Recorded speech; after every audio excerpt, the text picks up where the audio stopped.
ቃል ኪዳን ረጅም ልቦለድ ክፍል 3 ደራሲ ጌታቸው አያልቄ። ቃል ኪዳን ሁሴን መሐመድ ረዘም ያለ ለግላጋ ወጣት ነው። ሰውነቱ ፈርጠም ያለ የስፖርተኛ አቋም ያለው ነው። አፍንጫው ትንሽ ብትሆንም አይኖቹ ቦግ ቦግ ያሉ ስለሆኑ የደስ ያለው ሰው እንዲሆን አድርጎታል። ድጋፊነህ በ6 ዓመት ያህል ሳይበልጠው አይቀርም። በጣም ትዕግስተኛና ለስሜቱ ተገዢ ያልሆነ ሰው ነው። የሰው አይፈልግም፣ የራሱንም አይሰጥም። ከማንም ጋር መግጠምና ጓደኛ መሆን አይፈልግም። ከድጋፌነህ ጋር የተዋወቁት በዩኒቨርሲቲ የመጀመሪያ ዓመት ተማሪዎች እያሉ ነበረ። ኑሯቸው ተመሳሳይነት ስለነበረው እየተቀራረቡ እርስ በርሳቸው ስለተዋወቁ ትውውቃቸው ወደ እውነተኛ የልብ ጓደኝነት ተቀየረ። በሁሴን ላይ ብዙ ይወራበታል። ጥቅም የሚያስገኝ እስከሆነ ድረስ እናቱን ይሸጣል እየተባለ ይታማል። ነገር ግን እሱነቱን ጠለቅ አድርጎ የሚያውቁት የሚያስወሩበት እንጂ እሱ እንኳን እንዲህ አይነት ሰው አልነበረም። በእርግጥ ጠንቃቃ ነው። ሳንቲም ያለ ምክንያት ማውጣት አይወድም። ሳንቲምን አከብራት፣ ብር ሁና ታስተምርሃለች ይላል።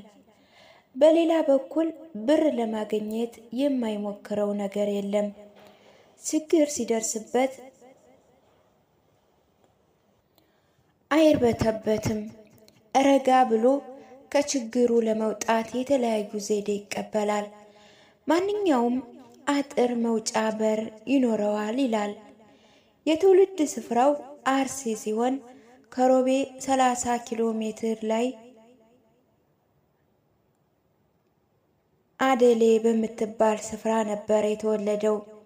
አባቱ ገበሬ ሲሆን በዚያ ቦታ ኑሯቸውን ከመሰረቱ ከ30 ዓመት በላይ ይሆናቸዋል። የባላገር ኑሮ ብዙ ትምህርት ሰጥቶታል። ገና የ4 ዓመት ጨቅላ ሕፃን ሳለ ነበረ እናቱ በወሊድ ምክንያት የሞቱት። ምጥ ይዟቸው ብዙ ከተሰቃዩ በኋላ አንድ ልጅ ወልደው ሕፃኑ ሲተርፍ እሳቸው አረፉ።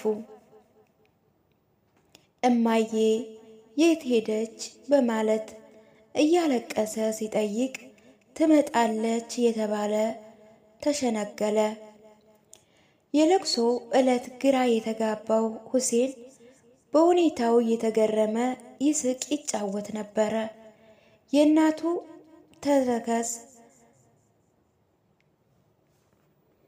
የእናቱ ተስካር እስኪደርስ ድረስ አይዞህ ባይ ነበረው። የሙት ልጅ እየተባለ ይታዘንለታል። በተለይ እናቱ በአካባቢ ነዋሪ ዘንድ በእጅጉ የሚወደዱ የሚከበሩ ሩህሩህ የነበሩ በመሆናቸው ለሁሴን በእጅጉ ታዘነለት።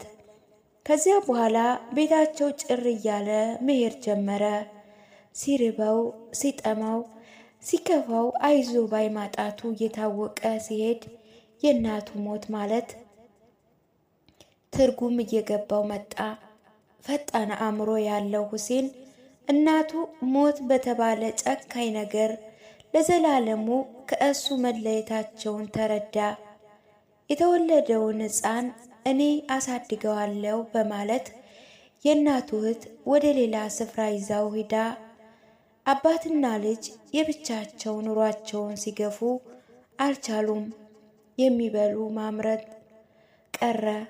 በጣም ስለተቸገሩ የሚያገኙት ቆጥበው በዓመት የሆነ ምንዳ ለመስጠት ተስማምተው አንዲት ረዳት ቀጠሩ። ያም ቢሆን እንደ ጥንቱ መኖር ከቶም አልተቻላቸውም። ሁሴን የሚያስቸግር ሕፃን አልነበረም። ያገኘውን በልቶ ከጓደኞቹ ጋር ሲጫወት ይሄዳል። የሚገርመው የሚበላ ነገር ቢያጣ ከሰው ቤት ሂዶ መብላት አይወድም። እድሜው ከፍ ሲል በአቅራቢያው ከሚገኙ የቄስ ትምህርት ቤት ገብቶ ይማር ጀመረ። አባቱ በሚስታቸው ሞት ቅስማቸው ስለተሰበረ ኑሮ አልስማማ አላቸው። አንበሳ የመሰሉና ግርማ ሞገሳቸው የሚያስፈራ የነበሩ ሰውነታቸው በተወሰነ በአጭር ጊዜያት ጎበጡ። የ60 ዓመት ሽማግሌ መስለው ታዩ። ኑሮ ነውና ተስፋ ሳይቆርጡ እንዳዘነበሉ እንደተከዙ 3 ዓመታት አለፈ። ሁሴን የ7 ዓመት ልጅ ቢሆንም በአቅራቢያው ትምህርት ቤት ባለመኖሩ ከብት ማገድ ዕጣ ክፍሉ ሆነ። የአባትና ልጅን ስቃይ የተረዱ የአካባቢ ሽማግሌዎችም አቶ መሐመድ ሚስት ካላጋባው ኑሮውን ሊገፋ እንደማይችሉ ስለተገነዘቡ ይህች ናት የተባለች ሴት ከአቅራቢያቸው ካሉ መንደሮች ሲያፈላልጉ ብቸኛ ሆና የተቀመጠች ሴት ስላገኙ ማንነቷን በሚገባ አጣርተው ካወቁ በኋላ ተሰብስበው በመሄድ አማከሯቸው። ለመጀመሪያ እምቢ ብለው አስቸግረው ነበረ። ኋላ ግን ለዘብ እያሉ መሄድ ጀመሩ።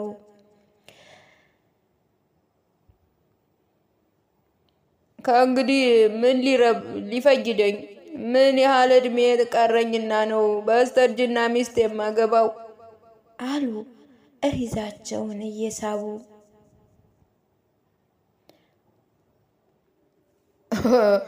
አሁን አርጅቻለሁ ነው የምትለው? ኪኪኪኪ ስማ ወዳጄ፣ ስለ ራስ ብቻ ማሰብ የለብህም። ልጅም ያለ እናት እንዴት እንደሚሰቃይ ማየት አለብህ። መቼም ሁላችንም ለሞት ነው የተፈጠርነው። ከሞት የሚቀር ማንም የለም። ለአንተ ሚስት፣ ለልጅህ እናት ልትሆን የምችል የአላህ ፍቅር ያደረባት ዘሯ የተባረከ ሴት ነው የመረጥኩልህ አሉ። ከሁሉም ሸምገል ያሉት አዩ። እኔ እንኳ ምስቴ የተንተራሰችውን ክንዴን ማንም ላይንተራሰው፣ የሚስቴን ከንፈር የሳመ ከንፈሬ ሌላ ላይስመው፣ ሚስቴን የተመኘ ልቤ ሌላ ሴት ላይመኝ። አላህ ምስክሬ ነው። ለራሴ ቃል ገብቼ ነበረ። ገና ለእኔ አሰባችሁ ተቸገራችሁ። እንዲህ ካልሆነ ካላችሁኝ መቼ ምን አደርጋለሁ? ደግሞም ለእኔ ደጉን እንጂ ክፉን እንደማትፈልጉ አምናለሁ አለ። ሼህ ሁሴን ይረዱሃል። ሚስት ለእኛ እህታችን መመኪያችን አልነበረችም? ግን እኮ ቀኗ ደረሰና የአላህ ስራ ሆነና ሄደች አሉ። ሽማግሌው በዚያ ተስማምተው ከጥቂት ቀናት በኋላ ሁለተኛው ሚስቱን አገቡ። ሴትየዋ የቀይዳማ መልከ መልካም ትሆን እንጂ ፊቷን ትኩር ብሎ ማየት የማይቻል የምትከብድ ሴትዮ ነበረች።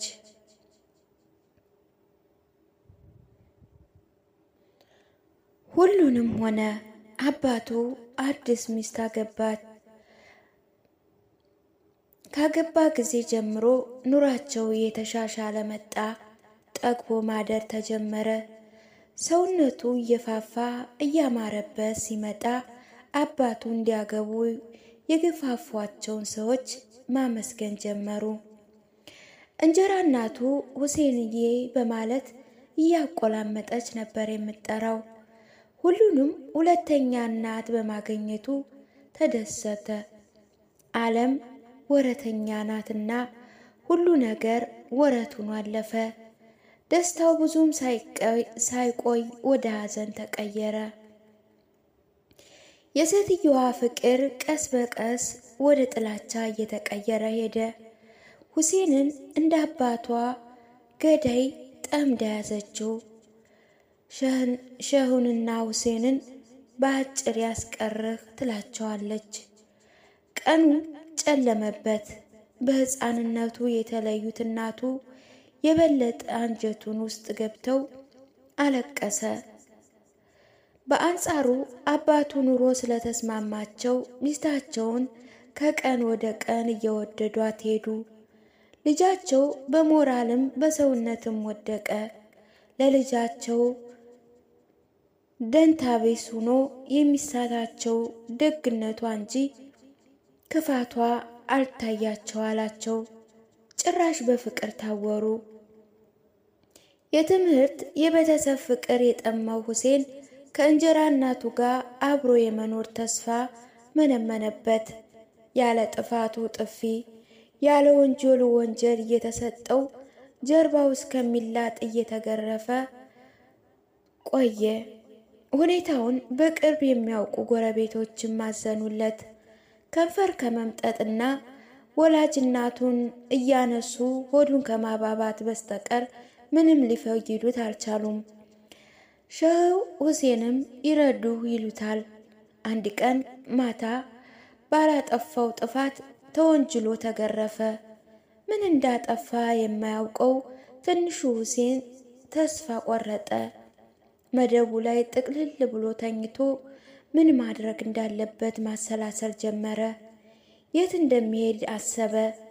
ስለ አዲስ አበባ ሲወራ የሚሰማውም አንጎሉ ውስጥ ተመላለሰበት። ግን ማታ የት ይሄዳል?